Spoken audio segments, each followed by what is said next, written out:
যুদ্ধে কখনো পরাজিত হননি এমন মুসলিম নেতা ও শাসকগণ। খালিদ ইবনে আল ওয়ালিদ রাদিয়াল্লাহু তাআলা আনহু প্রায় ১০০টি যুদ্ধে অংশগ্রহণ করে একবারও পরাজিত হননি। মুহাম্মদ ইবনে আবি আমির ৫৪টি যুদ্ধে নেতৃত্ব দেন এবং একটিতেও পরাজিত হননি। মাহমুদ গজনভি ১৬টি সামরিক অভিযানে নেতৃত্ব দিয়ে কখনো পরাজিত হননি। সুলতান মুরাদ প্রথম প্রায় ৩০টি যুদ্ধে অংশ নিয়ে একবারও পরাজিত হননি। মুসা ইবনে নুসাইর মাগরিব ও আল আন্দালুসের বিজেতা, কোনো যুদ্ধে পরাজিত হননি। আবু ইয়াকুব আল মানসুর আল মারিনি মরক্কোর অন্যতম শ্রেষ্ঠ সুলতান, যুদ্ধে কখনো পরাজিত হননি।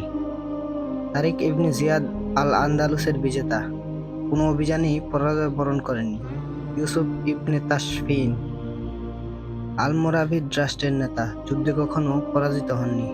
মুহাম্মদ ইবনে আল কাসিম সিন্ধুর বিজেতা, কোনো যুদ্ধে পরাজিত হননি। কুতাইবা ইবনে মুসলিম আল বাহিলি ট্রান্সাক্সিয়ানার বিজেতা, যুদ্ধে কখনো পরাজিত হননি।